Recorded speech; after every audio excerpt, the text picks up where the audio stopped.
صحابی عمل کی بنیاد پہ مانا نہیں تو صحابی کے کسی عمل سے ڈسکس کرنے کی اجازت.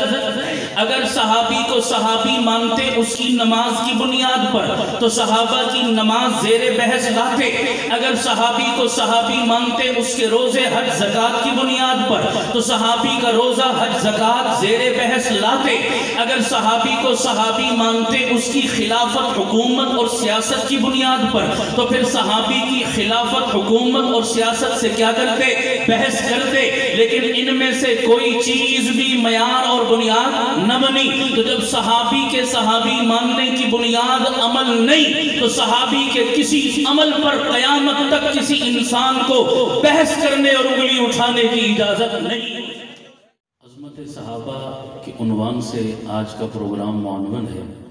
میں اس پر اہل سنت والجماعت کے مسلمہ عقائد اور نظریات پر مبنی چند اصول آپ کو سمجھانا چاہتا ہوں. وہ اصول آپ نے یاد کر لیے تو رہتی زندگی تک آپ کو بھی کام آئیں گے اور دوسروں کی بھی ہدایت اور رہنمائی کا سبب اور ذریعہ ہوں گے انشاءاللہ. میری گزارش ہے کہ پوری توجہ آپ میری باتوں کی جانب رکھیں گے تو انشاءاللہ مجھے کہنے میں اور آپ کو سننے اور سمجھنے میں آسانی ہوگی. پہلی بات یہ سمجھ لیں صحابی کسے کہتے ہیں، صحابی کی ڈیفینیشن اور تعریف کیا ہے. یہ تعریف آپ نے سمجھ لی بڑے مسئلے بڑے عقدے حل کر دے گی انشاءاللہ.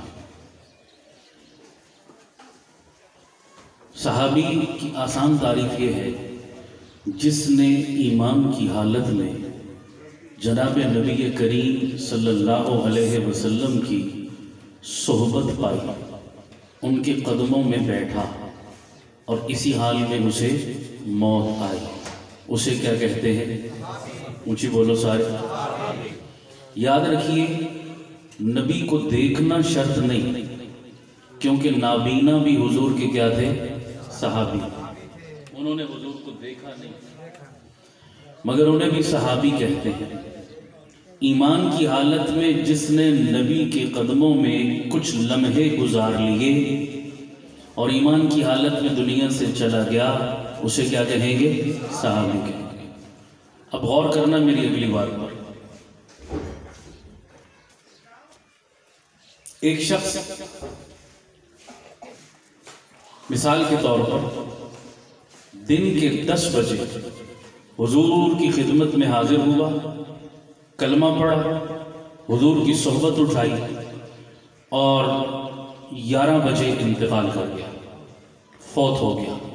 کتنی دیر کا مسلمان ہے؟ بولو جن کو سمجھ آ رہی ہے. 1 گھنٹے کا مسلمان.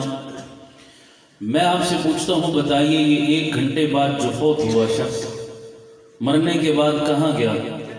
جن کا ایمان ہے سارے بولو جنت میں گیا. اور ٹائٹل اور تمغہ اسے کیا ملا؟ صحابی کا. اب میرا سوال یہ ہے اس نے اس 1 گھنٹے میں کوئی نماز پڑھی؟ اس گھنٹے میں نہ فجر ہے نہ ظہر ہے نہ عصر ہے نہ مغرب ہے نہ عشاء ہے. کوئی روزہ رکھا، حج کیا، زکوٰۃ دی، جہاد کیا، نفل پڑھے، تسبیحاں پڑھی، وظیفے کیے، قرآن پڑھا، کوئی عمل نہیں کیا. ٹوٹل 1 گھنٹے کا مسلمان لیکن مرا تو صحابیت کا تاج پہن کر جنت کا وارث بنا. اب کوئی سوال آپ کے ذہن میں آیا نہیں آیا تو میں ڈالتا ہوں پھر جواب بھی دیتا ہوں، ذرا غور سے سنیے گا. یہ شخص جو جنت میں گیا سیدھا کسی عمل کی بنیاد پہ گیا؟ بولو عمل تو کیا نہیں، عمل تو کوئی کیا نہیں، پھر سیدھا جنت میں. پتہ چلا عمل کی بنیاد پہ جنت میں یہ نہیں گیا تو اسے کون سی چیز جنت میں لے کر گئی؟ صحبت رسول، نظر رسول، فیض رسول، غلامی رسول، صحبت پیغمبر، اسے سیدھا جنت میں لے گئی. اس سے اصول سمجھ میں آیا کہ ہم اہل سنت والجماعت صحابی کو صحابی عمل کی بنیاد پہ مانتے ہی نہیں.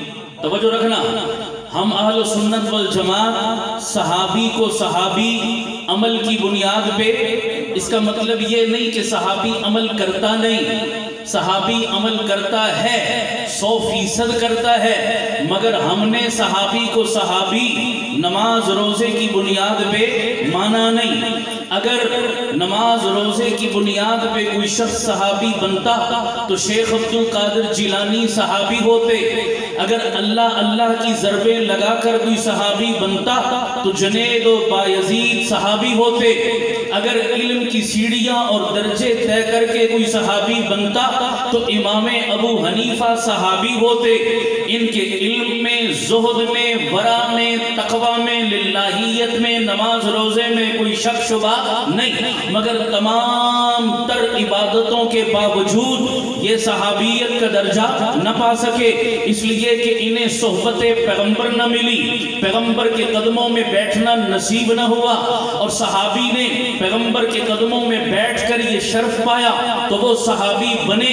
تو اصول سمجھ میں آیا، ہم نے صحابی کو صحابی عمل کی بنیاد پہ مانا ہی نہیں. جب عمل کی بنیاد پہ صحابی مانا نہیں تو کسی صحابی کے عمل سے بحث کی اجازت نہیں. پتہ نہیں میرا جملہ سمجھ آیا نہیں آیا. جب صحابی کو صحابی عمل کی بنیاد پہ مانا نہیں تو صحابی کے کسی عمل سے ڈسکس کرنے کی اجازت. اگر صحابی کو صحابی مانتے اس کی نماز کی بنیاد پر تو صحابہ کی نماز زیر بحث لاتے.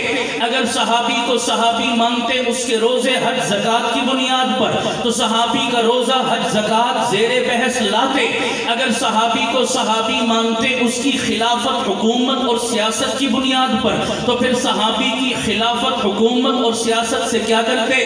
بحث کرتے. لیکن ان میں سے کوئی چیز بھی معیار اور بنیاد نہ بنی. تو جب صحابی کے صحابی ماننے کی بنیاد عمل نہیں تو صحابی کے کسی عمل پر قیامت تک کسی انسان کو بحث کرنے اور انگلی اٹھانے کی اجازت نہیں. اصول سمجھ آیا نہیں آیا؟ اب کوئی بندہ صحابی کے کسی عمل پر انگلی اٹھاتا ہے، سمجھ لو یہ جاہل ہے.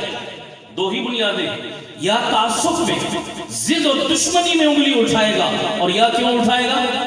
بولو، جاہل ہے، اسے اصول ہی نہیں پتا. ہم نے دعویٰ ہی نہیں کیا کہ ہم صحابی کو صحابی عمل کی بنیاد پہ مان رہے ہیں. تو میں نے صحابی کی تعریف بتائی، جس نے ایمان کی حالت میں نبی کی فیض صحبت کو کچھ لمحے کے لیے بھی اٹھا لیا وہ صحابی ہے. اب دنیا ادھر سے ادھر ہو جائے، ساری کائنات کچھ کا کچھ کہتی رہے، کعبے کے رب کی قسم نہ صحابیت کا ٹائٹل کو چھین سکتا ہے یا نہ جنت کی وراثت کو چھین سکتا ہے. کوئی کچھ کہے وہ رہے گا پھر بھی، بولو سارے، وہ صحابی رہے. کوئی مائی کلال صحابیت کا ٹائٹل چھین